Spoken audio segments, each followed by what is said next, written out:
Olá, pessoal, tudo bem? Bem-vindos à nossa última aula de Teoria Geral do Processo. Ainda estamos trabalhando competência e hoje nós vamos tratar dos dois últimos temas da sua apostila, que é competência internacional. Na aula passada nós vimos a competência interna, competência do Brasil para julgar ações, e agora nós vamos ver como é que nós vamos nos comunicar com decisões tomadas fora do Brasil, por um outro país, né? Sem que a gente afronte, ultrapasse a nossa soberania. Então, como é que isso se comunica? E nós veremos também a competência da Justiça Federal. Sempre falamos durante todo o nosso curso, entra na Justiça Federal, Justiça Estadual, é família, é criminal, envolve órgão público, não envolve. Então, hoje nós vamos começar a falar de competência internacional. Acompanhe comigo na sua apostila a partir da página 42. Como que eu determino critérios de competência internacional? A primeira coisa que eu preciso analisar é se não se trata de uma matéria ou de uma pessoa, de uma situação jurídica cuja nossa Constituição Federal entende ser de competência exclusiva do Brasil. Esse é o primeiro critério que eu preciso analisar. Porque se a Constituição entender que a competência para julgar essa matéria é exclusiva do Brasil, o que decidirem fora do Brasil não interessa para o Brasil. O que decidirem em uma outra situação, em uma outra competência extraterritorial, extranacional, não interessa para o efeito, o resultado nacional dessa decisão. Decidiu lá fora, fica lá fora, nós não temos nada com isso. Quando que eu consigo identificar dentro da norma que se trata de competência exclusiva? Olha esse exemplo do artigo 23. Compete à autoridade judiciária brasileira com exclusão de qualquer outra, exclusivamente para o Brasil. Nenhuma outra tem competência para, tomando uma decisão, surtir efeitos no Brasil. Ela pode até tomar, questão de soberania, mas não surte efeitos no Brasil. Então, venha comigo nesse exemplo. Conhecer de ações relativas a imóveis situados no Brasil. Imóvel situado no Brasil, o Brasil decide. Ninguém de fora vai decidir sobre patrimônio nosso. Matéria de sucessão hereditária, inventário. Proceder confirmação de testamento, inventário, partilha de bens situados no Brasil. Competência exclusiva do Brasil para julgar esse tipo de ação. Divórcio, separação, dissolução, bens situados no Brasil. No fim das contas, o resumo da ópera desse artigo 23 é que se eu tenho decisão sendo tomada sobre um bem, um patrimônio situado no Brasil, o Brasil tem competência exclusiva para o julgamento. Ninguém de fora que tome alguma decisão sobre um patrimônio situado no Brasil, vai conseguir que essa decisão surta efeitos aqui. Entendeu? Agora, já que nós vamos falar sobre competência internacional, o que me interessa é quando ela acontece de forma concorrente ou cumulativa. O que isso significa? Tanto é competente o judiciário de um outro país, a justiça internacional, quanto é competente a Justiça Nacional. Tanto o Brasil é competente, quanto a Alemanha é competente, quanto os Estados Unidos é competente. E é aí que nós vamos começar a nos preocupar. Porque se o Brasil é exclusivo, decisão tomada no Brasil vale. Decisão tomada fora do Brasil não vale para nós. Problema deles, não vale para nós. Agora, concorrente ou cumulativa, eu posso ter ações tramitando sobre a mesma coisa, sobre o mesmo tema, simultaneamente em dois países. Como é que eu vou conseguir, então, fazer com que uma delas surta efeito? Funciona da seguinte maneira. Quando uma ação é julgada fora do Brasil, vamos pegar um exemplo prático. Vamos supor que uma ação é julgada nos Estados Unidos. Essa ação é julgada nos Estados Unidos. Para que ela surta efeito no Brasil, eu encaminho ela para o STJ. O competente para homologar, para fazer valer a decisão estrangeira no país é o STJ. No próximo slide nós vamos falar mais sobre isso, mas segura essa informação. Se o STJ homologa essa decisão estrangeira, essa decisão homologatória vai transitar em julgado e surtir seus efeitos. Se não homologa, ela não surte efeitos. Veja que o Brasil valida a decisão tomada num outro país. Quando se trata de competência exclusiva, isso não existe. Nós não vamos validar ou deixar de validar. Não se analisa, simplesmente ignora o que foi decidido fora do Brasil.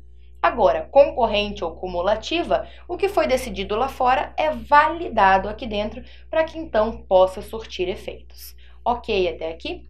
Agora você deve estar se perguntando, se eu posso entrar com uma ação aqui, igualzinho uma que foi entrada em outro país, eu vou ficar com duas ações iguais, as duas vão surtir efeitos, e se as decisões forem divergentes? Nós não teremos dois efeitos, porque aquela que transitar em julgado primeiro, aquela que se tornar definitiva primeiro, é a que terá validade. Então, se eu entro com uma ação no Brasil sobre um tema X, e ela transita em julgado, ela faz coisa julgada, é ela que eu vou executar. É ela que eu vou levar aos finalmente, é ela que vai surtir efeito prático no Brasil. Não importa se lá fora foi tomada outra decisão, não foi homologada ainda, não foi homologada antes pelo STJ, antes dessa outra ação terminar o seu trâmite esperado, eu não vou ter conflito de decisões. Aquela estrangeira é ignorada, é descartada. Agora, a nacional surte efeito. O contrário também é verdadeiro. Se uma decisão foi tomada fora do Brasil e tem uma ação tramitando igualzinha no Brasil, e essa decisão estrangeira vem para o STJ homologar, e a homologação acontece antes do trânsito em julgado dessa ação que está tramitando no Brasil, qual que vai ser descartada? A do Brasil. A homologação pelo STJ é que vai surtir efeitos considerando a decisão tomada pelo judiciário estrangeiro, judiciário alienígena. Compreende? Isso quando eu tenho concorrência de competência. Tanto é competente o estrangeiro quanto é competente o nacional. Se eu tiver competência exclusiva do Brasil, não se fala em homologar decisão estrangeira, tá? E falando em homologação de justiça estrangeira, de decisão estrangeira, eu volto naquele tema que eu pedi para você segurar, que é como que funciona no STJ. Funciona da seguinte forma.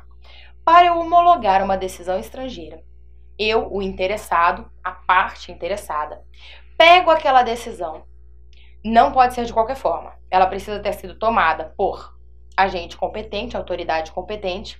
Eu preciso ter uma certidão, uma cópia autenticada dessa decisão. Autenticada geralmente é pelo consulado. Autenticação de que eu estou pegando um documento oficial, um documento original. E junto, como uma petição inicial, eu distribuo como um processo no STJ e o meu pedido é: STJ, avalie se essa decisão atendeu aos requisitos. Não é uma reavaliação de mérito. O STJ ele não julga o mérito novamente, senão eu não precisava nem considerar a decisão estrangeira, eu pedia o julgamento novo. A única coisa que o STJ faz é verificar se atende aos requisitos. Veio com tradução oficial, tradução juramentada, as partes lá no judiciário tiveram a oportunidade de se manifestar, exercer o contraditório, ampla defesa, foi julgado por uma autoridade competente, foi um juiz que deu essa decisão. São esses os requisitos, não afronta a soberania nacional, não causa prejuízo para o país essa decisão, não é contrário aos ditames das nossas normas. É isso que o STJ avalia. Ele faz isso mediante o que nós chamamos de juízo de delibação. É uma análise de requisitos. Analisou os requisitos, homologa no entendimento estrangeiro. Não atendeu os requisitos, fez a análise, não atendeu os requisitos, não homologa. Só isso. Não homologa. Não é uma questão de estar certo ou errado. Não é uma questão de ter razão ou não ter razão. Não é uma reanálise do entendimento do judiciário estrangeiro.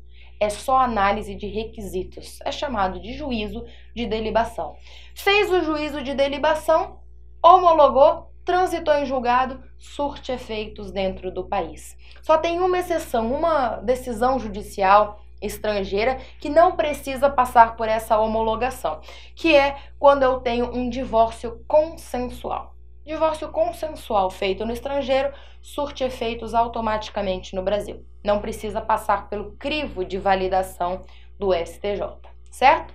Nesse slide eu quero que vocês observem o seguinte: sentença estrangeira, quando eu tenho competência exclusiva, não é homologada. Eu não trago para homologação no Brasil. Porque a competência para julgamento, para entendimento do mérito é exclusiva do Brasil.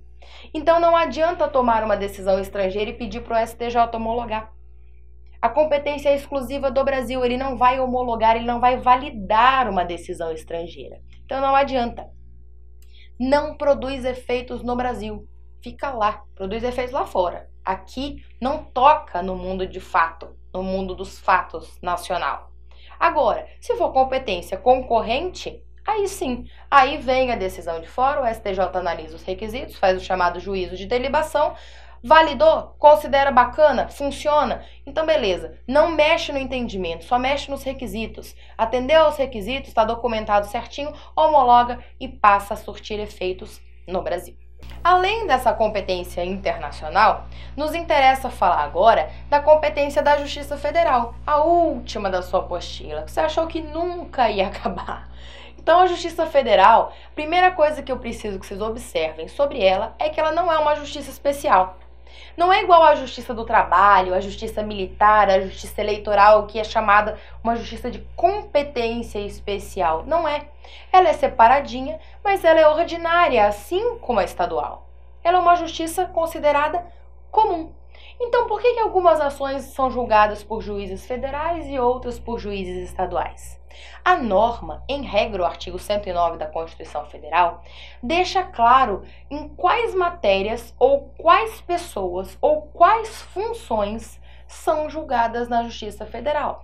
Pense comigo, se eu tenho uma ação envolvendo a União, o Brasil, a União, se ela é autora de uma ação, onde é que ela move essa ação? Ela move na Justiça Federal. Se ela é ré, eu vou entrar com uma ação contra a União, onde é que eu entro? Na Justiça Federal. Se eu vou entrar com uma ação contra um estado, contra um município, então são essas competências que me interessa analisar agora. Se eu vou entrar com uma ação envolvendo uma autarquia, uma empresa pública, é patrimônio público envolvido, está sob os olhos da Justiça Federal, certo? Então vem comigo aqui. Competência da Justiça Federal. Artigo 109 da Constituição, pegue lá a sua norma. Não é justiça especial. Não é justiça especial, igual a trabalhista, igual a militar. É uma justiça comum, ordinária, igualzinho a estadual. Como é que eu sei que eu vou mandar para a Justiça Federal ou Justiça Estadual? Olha lá, primeira coisa que o 109 me diz. Aos juízes federais compete processar e julgar as causas em que tenha União, autarquia ou empresa pública federal interessada. Interessada. Pode ser como autor, réu, assistente, oponente. Ela tem interesse naquela causa, ela participa daquela causa, não importa com que finalidade, como autor, como réu, ela tem participação, competência de juízes federais, portanto, Justiça Federal.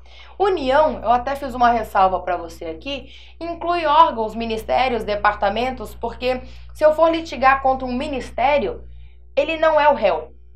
O réu é a União, em razão do ministério que a compõe. Se eu for litigar contra um órgão, o órgão não é o réu.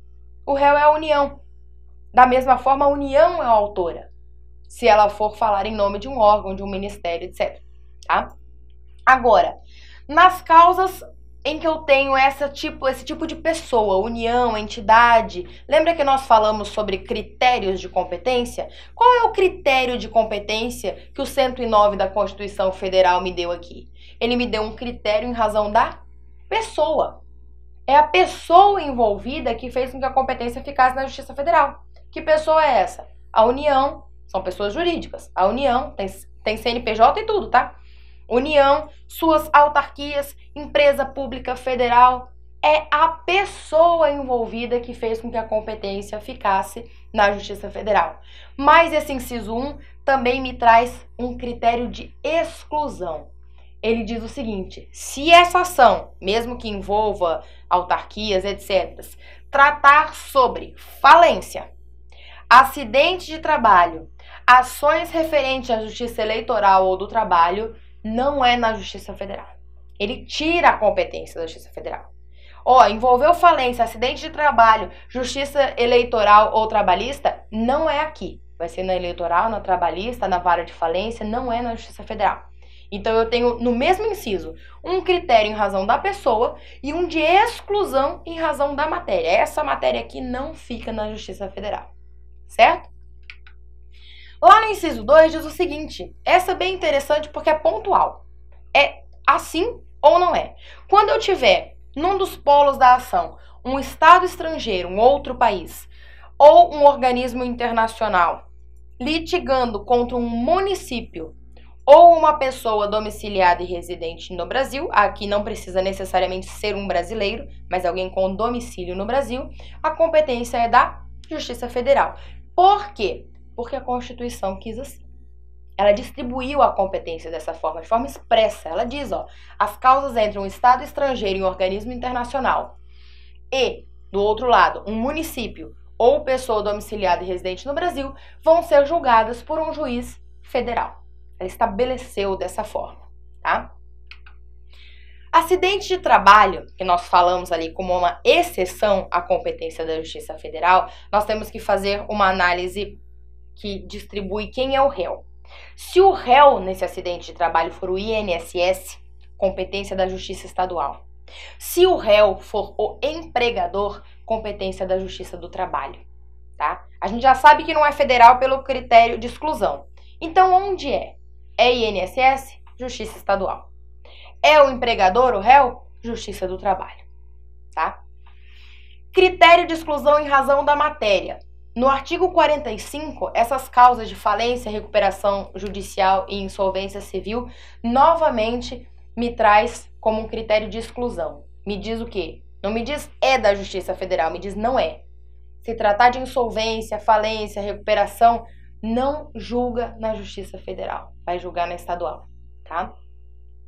Mas um critério diferente, não é em razão da matéria, não é em razão da pessoa, é em razão da função, critério funcional. Execução de carta rogatória após o exequator e sentença estrangeira após homologação. Dessa frase, a única que você se lembra que nós falamos agora é sentença estrangeira após homologação. Então pense comigo, uma sentença estrangeira, depois de homologada, onde que ela é homologada? Onde se homologa a sentença estrangeira? No STJ. Depois que ela é homologada, para onde eu levo para cumprir? Onde é que eu exijo a execução dessa decisão, se ela já foi homologada pelo STJ? Não fica lá. Eu levo para a Justiça Federal. É a Justiça Federal quem promove a execução. Carta rogatória, nós já falamos de carta precatória. Carta precatória, um juiz de uma comarca remete uma carta precatória para outra comarca, para um outro estado. A carta rogatória, eu estou falando de um país para outro país. E essa execução também acontece, a execução da carta rogatória acontece na Justiça Federal, certo? Mais um, causas fundadas em tratados, contratos, causas relativas a direitos humanos. Isso tudo está dentro da Constituição Federal.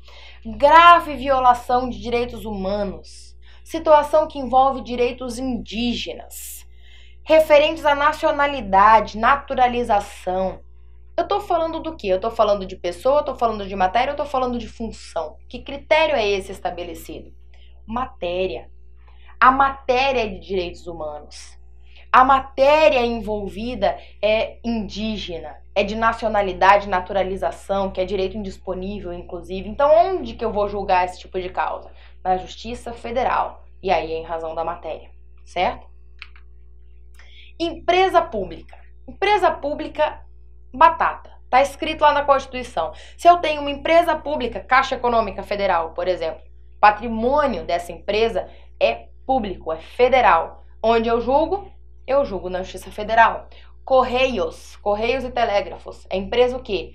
Pública. Está sob o domínio público. Não está privatizada. Então, onde é que eu julgo? Justiça Federal. O problema começa quando a gente pensa na sociedade de economia mista. O que é uma sociedade de economia mista? Eu tenho uma sociedade, uma empresa, uma pessoa jurídica, mas essa economia não é nem 100% privada, nem 100% pública. Eu tenho proprietários dessa empresa, cotistas, investidores, que são particulares, e eu tenho investimento recebido da União. Eu tenho dinheiro federal nesse tipo de empresa. Por exemplo, Banco do Brasil. O Banco do Brasil é uma sociedade de economia mista. E aí eu me pergunto, julgo na Justiça Federal, como eu faço com a Caixa Econômica, julgo na Justiça Estadual? Um problema que envolva o Banco do Brasil, seja como interessado, seja como autor, seja como réu. Então preste bem atenção. A regra é que eu julgue na Justiça Comum.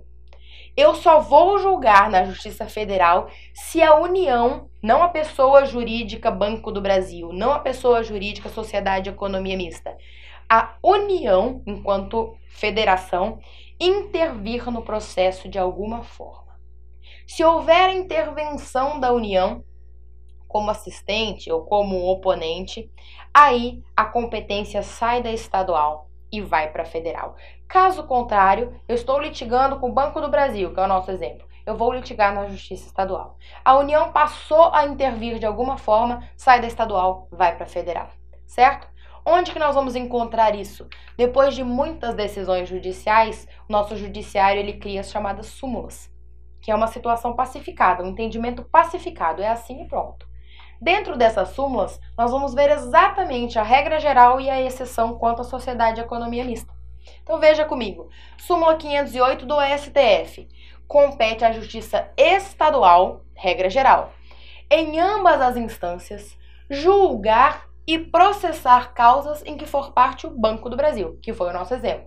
Outra súmula, 517. Sociedade de economia mista só tem foro na Justiça Federal, só tem, é a exceção, quando a União intervier como assistente ou oponente. Se ela não intervier, fica na Justiça Estadual, só vai para a Federal nessa situação.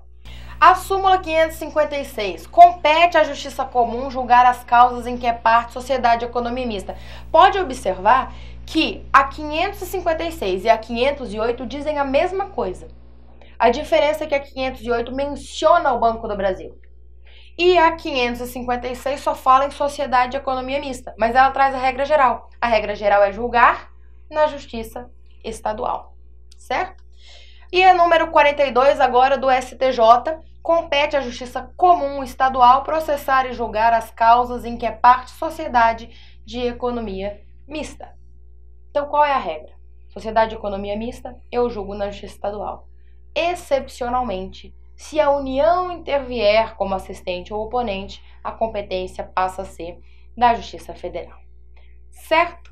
E assim nós encerramos o nosso curso de Teoria Geral do Processo. Eu sei que o tema vai ficando mais complexo, mas também você começa a linkar informações que você obteve em outras disciplinas. Tenho certeza que o judiciário vai se tornar uma caixinha de surpresas e entendimentos, e não mais uma bagunça depois que você teve todo esse conhecimento adquirido. Então eu espero que você tenha aproveitado muito, reveja suas aulas, refaça os exercícios, atente-se aos detalhes da apostila e não deixe de se atualizar. Porque quando você termina o seu curso dentro do direito, a lei já está se modificando. A sociedade já está se modificando. A súmula que hoje nós estudamos deixa de existir, uma outra passa a surgir. Trabalhar com o direito, não importa dentro de que área, em que órgão ou em que função, é um trabalho de eterna construção. Então não deixe de se desenvolver. Nós terminamos hoje tratando dos critérios de competência internacional e dos critérios de competência da Justiça Federal. Eu espero te encontrar muito mais vezes. Muito obrigada e bons estudos!